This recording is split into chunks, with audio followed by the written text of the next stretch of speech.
नमस्कार, महाविजनमध्ये आपलं स्वागत आहे। सामान्य जनतेशी थेट संबंध असणाऱ्या काही घडामोडींसह राज्य सरकारच्या काही महत्त्वाच्या उपक्रमांचा आढावा आपण पुढच्या काही मिनिटात महाविजनमध्ये घेणार आहोत। नमस्कार, मी देवयानी। आधी नजर टाकूयात हेडलाईन्सवर। एसटी महामंडळाच्या राजमाता जिजाऊ बस सेवेचं मुख्यमंत्र्यांच्या हस्ते लोकार्पण झालं। 3000 बसेस राज्यभरात टप्प्याटप्प्यानं दाखल होणार। चौदार तळे सत्याग्रहाच्या शताब्दी वर्षानिमित्त कार्यक्रम संपन्न झाला। 55 कोटी 80 लाख निधी मंजूर, मुख्यमंत्र्यांनी भूमिपूजन केलं। उपमुख्यमंत्री एकनाथ शिंदेंनी पंतप्रधान मोदींची भेट घेतली। दिल्लीत महाराष्ट्रातील अनेक विषयांवर चर्चा झाल्याची माहिती। रतन टाटा महाराष्ट्र राज्य कौशल्य विद्यापीठाचा दीक्षांत सोहळा संपन्न झाला। उपराष्ट्रपती, राज्यपालांसह मुख्यमंत्र्यांची उपस्थिती। स्टार्टअप कॅपिटलमध्ये महाराष्ट्र अग्रेसर असल्याचं सुनेत्रा पवारांचं प्रतिपादन। सर्वसामान्यांना परवडणाऱ्या आरोग्य सुविधा उपलब्ध होणार। नागपुरात गंगाधरराव फडणवीस डायग्नोस्टिक सेंटरचं लोकार्पण संपन्न झालं।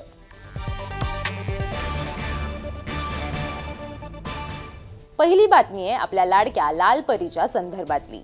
महाराष्ट्र राज्य मार्ग परिवहन महामंडळाच्या ताफ्यात अत्याधुनिक सुविधांनी सज्ज राजमाता जिजाऊ बस सेवा सुरू झाली आहे। या बस सेवेचा लोकार्पण सोहळा मुख्यमंत्री देवेंद्र फडणवीसांच्या हस्ते पार पडला। उपमुख्यमंत्री एकनाथ शिंदेंनी या योजनेचं कौतुक केलंय। आधुनिक तंत्रज्ञानानं सुसज्ज असलेल्या 3000 बसेस महामंडळाच्या सेवेत दाखल होणार असून या बसमुळे प्रवाशांना अधिक सुलभ, सुरक्षित, आरामदायक आणि जलद प्रवास करता येणं शक्य होणार आहे, असं उपमुख्यमंत्री एकनाथ शिंदे यांनी म्हटलंय। राजमाता जिजाऊ या नावानं सुरू करण्यात आलेली ही बस सेवा महाराष्ट्राच्या वैभवशाली इतिहासाची आठवण करून देणारी अशी आहे। या उपक्रमामुळे राज्यातील सार्वजनिक परिवहन अधिक सक्षम आणि प्रवासी केंद्रित होण्यास मदत होणार आहे। विधान भवनाच्या प्रांगणात अत्यंत आनंदाच्या वातावरणात हा सोहळा संपन्न झाला। यावेळी उपमुख्यमंत्री सुनेत्रा पवार, परिवहन मंत्री प्रताप सरनाईक, मंत्री पंकजा मुंडे, मंत्री दादाजी भुसे, मंत्री माधुरी मिसाळांसह दोन्ही विधिमंडळाचे सदस्य आणि अधिकारी उपस्थित होते। महाडमधील ऐतिहासिक चौदार तळे सत्याग्रहाचं शताब्दी वर्ष सुरू झालंय। या शताब्दी वर्ष कार्यक्रमाचा आरंभ मुख्यमंत्री देवेंद्र फडणवीसांच्या हस्ते करण्यात आला। चौदार तळ्याचं जलशुद्धीकरण आणि परिसराच्या सुशोभीकरणासाठी 55 कोटी 80 लाख निधी मंजूर करण्यात आलाय। या कामांचं भूमिपूजन देखील मुख्यमंत्र्यांच्या हस्ते पार पडलं। यावेळी मुख्यमंत्र्यांनी समता, सामाजिक न्याय आणि संविधानिक मूल्यांचा पुनरुच्चार करत भेदभाव मुक्त समाज घडवण्याचा निर्धार व्यक्त केला। महाराष्ट्र सरकारने हे वर्ष समता आणि समरसता वर्ष म्हणून साजरं करण्याचा निर्णय घेतलेला आहे। संविधानाप्रमाणे प्रत्येकाला संधीचा समान अधिकार, अशा प्रकारची समता ही समाजात स्थापन करायची आहे। कार्यक्रमाला केंद्रीय राज्यमंत्री रामदास आठवले, मंत्री अदिती तटकरे, मंत्री उदय सामंत, मंत्री संजय शिरसाट, मंत्री भरत गोगावले, महाराष्ट्र विधानसभा उपाध्यक्ष अण्णा बनसोडेंसह अनेक लोकप्रतिनिधी आणि अधिकाऱ्यांसह राज्यभरातून मोठ्या संख्येनं नागरिकांची उपस्थिती लाभली। तिकडे राजधानी दिल्लीमध्ये राज्याचे उपमुख्यमंत्री एकनाथ शिंदेंनी पंतप्रधान नरेंद्र मोदींची भेट घेतली। महाराष्ट्रातील विविध विषयांवर दोघांमध्ये चर्चा झाल्याचं कळतंय। दुसरीकडे इराण इस्रायलमध्ये संघर्ष सुरू आहे। अशा परिस्थितीतून देश जात असताना आपण पंतप्रधानांसोबत देशासोबत उभं राहणं हे गरजेचं आहे, असं शिंदेंनी माध्यमांशी बोलताना सांगितलं। आदरणीय प्रधानमंत्री नरेंद्र मोदी साहेबांना देखील भेटलो।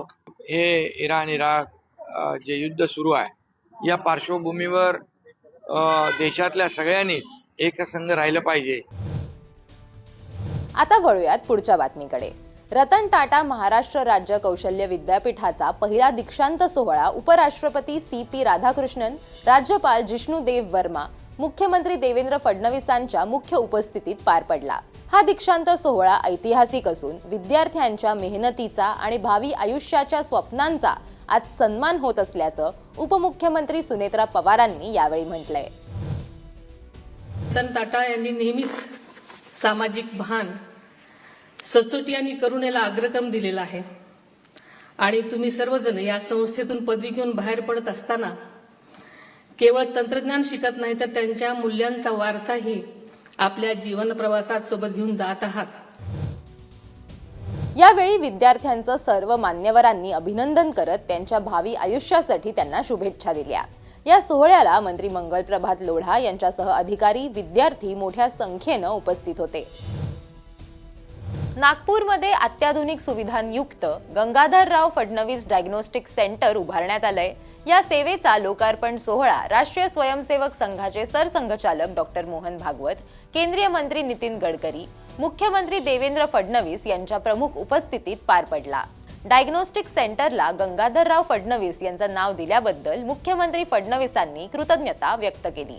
शिवाय सेंटरमार्फत आधुनिक सुविधा उपलब्ध करून देताना सामान्यांना या सेवांचा लाभ घेता यावा हा प्रमुख उद्देश असल्याचं त्यांनी म्हटलंय. हे जे काही डायग्नोस्टिक सेंटर तयार केलेलं आहे याच्यामध्ये सगळ्यात महत्त्वाचं आहे की अतिशय आधुनिक अशा प्रकारच्या सगळ्या मशीन्स उपलब्ध आहेत. संकल्पना मांडली त्याच वेळेस हे सगळ्यांच्या मनामध्ये पक्कं होतं की आपल्याला सेवा म्हणून हे करायचं आहे. त्याच्यामुळे जो काही खर्च येतो तेवढ्या खर्चापुरतं लोकांकडनं शुल्क घेतलं गेलं पाहिजे. यावेळी केंद्रीय मंत्री नितीन गडकरी, मोहन भागवत यांनी गंगाधरराव फडणवीसांच्या आठवणी जागवत या उपक्रमाचं कौतुक केलं. लोकार्पण सोहळ्याला मुख्यमंत्र्यांच्या मातोश्री सरिता फडणवीस, मंत्री चंद्रशेखर बावनकुळे, मंत्री मंगल प्रभात लोढा, मंत्री डॉक्टर पंकज भोयर, मंत्री आशिष जयस्वाल, महापौर नीता ठाकरेंसह लोकप्रतिनिधी आणि नागरिक उपस्थित होते. या होत्या या आठवड्यातल्या काही महत्त्वाच्या बातम्या. तुम्हाला काय वाटलं ते आम्हाला कमेंट करून नक्की सांगा आणि असेच व्हिडिओज बघण्यासाठी मुंबई तकला सबस्क्राईब करायला विसरू नका.